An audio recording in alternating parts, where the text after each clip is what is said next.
Broadcasting from the Paddock Mall Studios, this is WOCA, Ocala, Gainesville, The Villages, 1370 AM, 96.3 FM, The Source.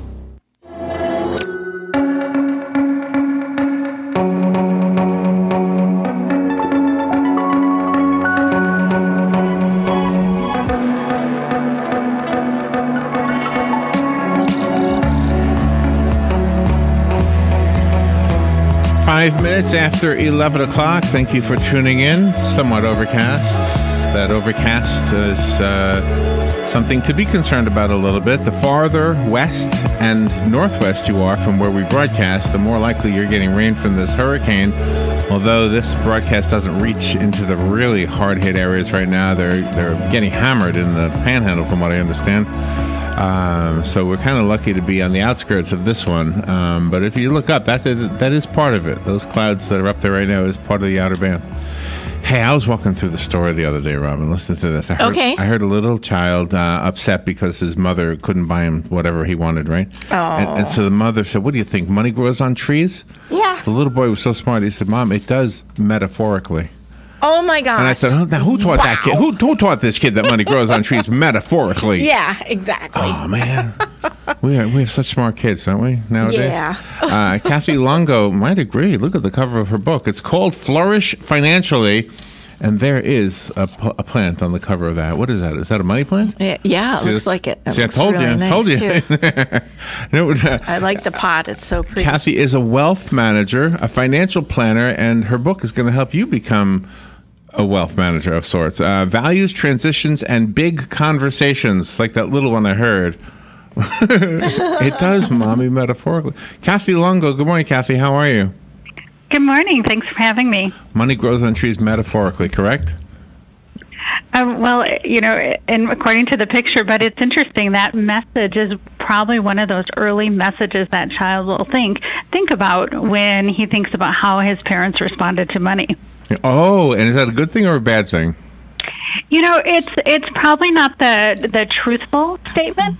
So the conversation with that parent and the child could have potentially shifted to, instead of the money grows on trees or we can't afford it, a conversation of wants versus needs and understanding the purpose of money. So I think that as parents and just in relationships, we often avoid the deeper conversations. Yeah. And especially when couples are dating, because they're dating and it seems the man pays for everything and the woman seems to, have nice clothes and stuff. But once they, get serious and they know that they're going to get married, that's an issue that sometimes they each don't want to talk about.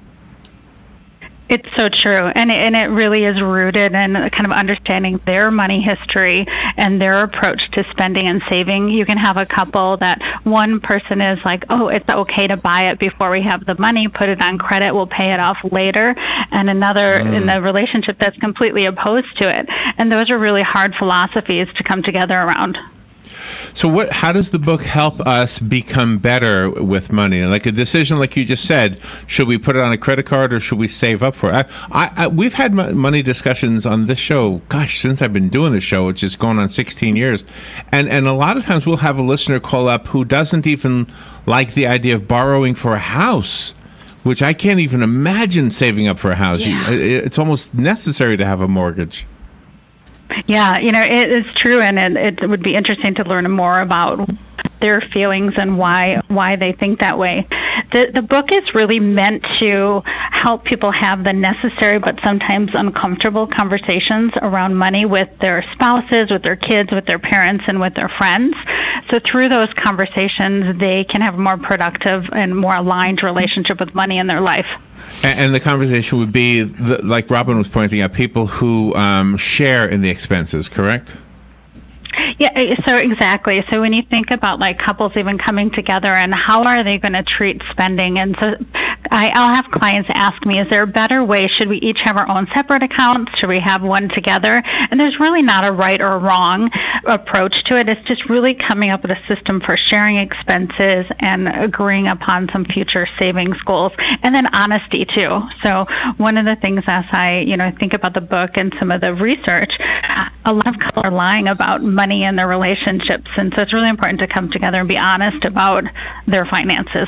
And I'm a spontaneous buyer, especially during the holiday season or with birthdays and everything. And I know sometimes I never shared that with my spouse. I just bought it and then took the brunt afterwards.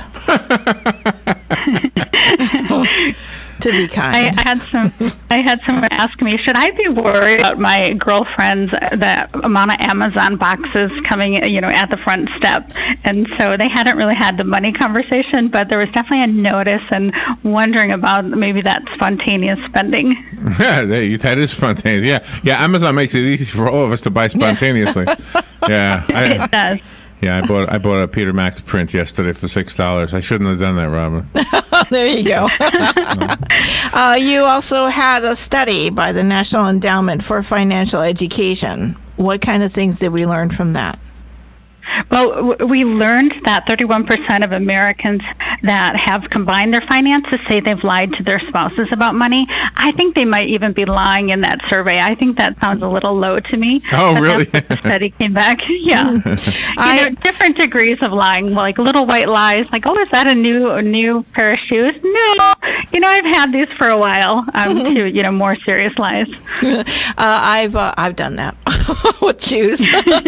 I think when a couple is, if there has been a death of a spouse or a divorce, then when a person is going into that serious realm again for the second time, they're more brave about speaking about finances and laying it out on the table than the first time around. And that's so true, because when there's such a major life event, and this is why it's especially important for couples to come together around their finances and understand what assets they have, what debt they have, how do they spend, and how much are they on track to their saving. But when there's an event like that, it can put like one spouse who hasn't been involved in the finances in this situation where not only are they in this grieving transition stage, they have to learn the whole finances too. So will the book persuade the lying spouse to not lie anymore, or what is the end result of somebody actually digesting, I guess, for lack of a better word, the information in the book?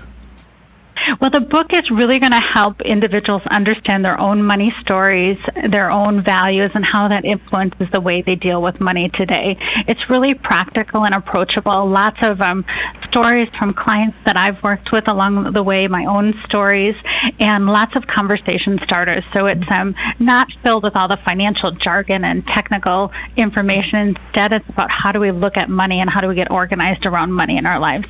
Especially when you're raising children, because you want to have them be a good steward for their money, not just for themselves so they can go to college and have a career and a family of their own, but also that they know it's okay to spend a portion of that on themselves and also to be philanthropic.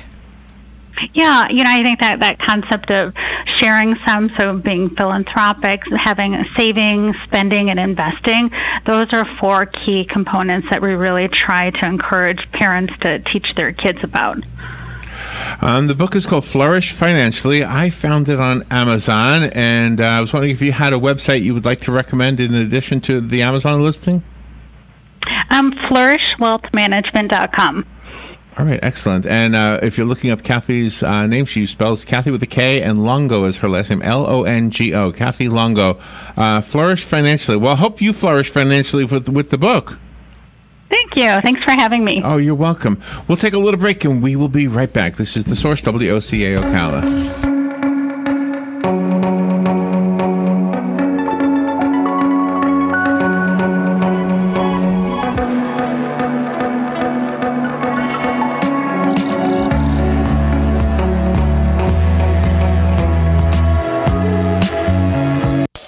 Live on stage at the Ocala Civic Theater, Born Yesterday. Crooked businessman Harry Brock made his fortune on junkyards and a lack of scruples during World War II. In the fall of '46, he's in Washington, D.C. to bribe government bigwigs into shady deals. Harry has brought along quite an entourage. His showgirl mistress, his perpetual inebriated attorney, and his yes-man cousin who keeps the drinks filled and the payoffs